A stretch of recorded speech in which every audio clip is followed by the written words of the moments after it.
point of this video today is to explain why I've had to come out of my care work job that I've done for 9 years. Right. The point of this video today is to explain why I've had to come out of my care work job that I've done for 9 Right. The point of this video today is to explain why I've had to come out of my care work job that I've done for 9 years. I'm sort of trying to keep it together, but I don't know what's happening from one day to the next, to be honest with you. And this is all down to lack of PPE. There was no protection. I didn't even get a phone call off any member of the higher people who take care of the care services.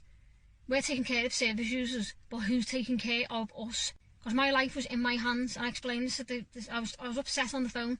I took most of the shift and I was crying my eyes out, feeling guilt-ridden that I can't continue with what I was doing, because I was going from one service to the next, and these are the choices that we're being given. Carry on with work, risk your family's health, come out of work and live with the guilt. The guilt I am carrying now, I shouldn't be having to carry it. I'm hanging my head in shame that I've had to leave services and let them down at the time they needed me most. The lack of support, the lack of advice, and minimising risk. The lack of risk minimising that I witnessed is shocking. Like, it's shocking. I'm not blaming the care services, I'm not blaming the agencies, I'm blaming the government. The government who's seen this go off. It went off in Wuhan, then it went off in Italy. So I'm wondering why, by the time it got to the UK, there was not, at minimum, there should have been PPE, supplies, and that's how I feel, and I feel devastated. I've had to come out to work. I could be potentially losing my car, I could be losing my home. I don't know what I'm going to do for food. I've had to go on benefits. I've not been on benefits for 9-10 years. It's completely changed my whole life because of lack of PPE. The animating out there, you put the telly on and it's out there. There's plenty of PPE. There's not at all.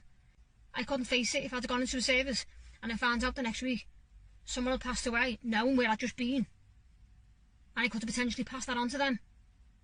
Or if I go home and my son gets it. It's not right. They're supposed to be minimising the risk. Because I'm carrying this feeling of, if I go back into care work now, I feel like they're going to look at me and go, well, you weren't here when we needed you. That's how I feel. And that's how it is.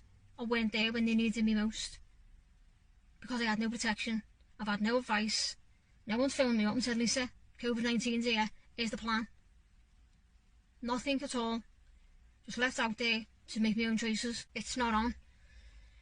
That's not like support. It's a support workers who are supporting vulnerable adults and children who are relying on them staff. So that's my point anyway. Thanks for listening once again. Thank you.